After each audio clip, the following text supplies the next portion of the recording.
கள்ளக்குறிச்சியில் கள்ளச்சாராயம் அருந்தி 30 பேர் உயிரிழந்த விவகாரம் தொடர்பாக தமிழ்நாடு அரசுக்கு பல்வேறு கட்சித் தலைவர்கள் கண்டனம் தெரிவித்துள்ளனர். இதுகுறித்து அதிமுக பொதுச் செயலாளர் எடப்பாடி பழனிசாமி வெளியிட்டுள்ள எக்ஸ் வலைதள பதிவில், கள்ளச்சாராயம் ஆராய் ஓடுவதை தொடர்ந்து சுட்டிக்காட்டி வந்தும் அதனை ஒழிக்க நடவடிக்கை எடுக்காத திமுக அரசுக்கு கடும் கண்டனம் என பதிவிட்டுள்ளார்.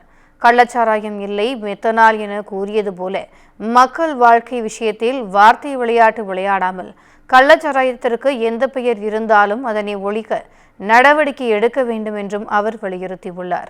நாம் தமிழர் கட்சியின் தலைமை ஒருங்கிணைப்பாளர் சீமான் வெளியிட்டுள்ள பதிவில், கஞ்சா, குட்கா, அரசு விற்கும் மதுவை தொடர்ந்து கள்ளச்சாராய விற்பனையும் கட்டுக்கடங்காமல் அதிகரிக்க தொடங்கியுள்ளது கண்டனத்திற்குரியது என தெரிவித்துள்ளார்.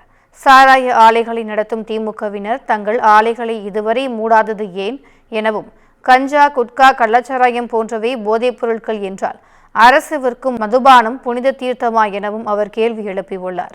மேலும் கள்ளச்சாராய விற்பனையை தடுக்க நடவடிக்கை எடுப்பதுடன் தமிழ்நாட்டில் முழுமையான மதுவிலக்கை நடைமுறைப்படுத்தும் அனைத்து டாஸ்மாக் கடைகளையும் மூட வேண்டும் எனவும் சீமான் வலியுறுத்தியுள்ளார். பாமக நிறுவனர் ராமதாஸ் வெளியிட்டுள்ள பதிவில், கள்ளச்சாராயத்தால் ஏற்பட்ட மரணத்திற்கு முதலமைச்சர் மு.க.ஸ்டாலின் பொறுப்பேற்க வேண்டும் எனவும் தெரிவித்துள்ளார். கள்ளச்சாராயத்தையும் கட்டுப்படுத்த தமிழ்நாடு அரசு, காவல்துறையும் எந்த நடவடிக்கையும் எடுக்கவில்லை என குற்றம் சாட்டியுள்ள அவர், உயிரிழந்தவர்களின் குடும்பத்திற்கு 10 லட்சம் ரூபாய் நிவாரணம் வழங்க வேண்டும் எனவும் வலியுறுத்தியுள்ளார்.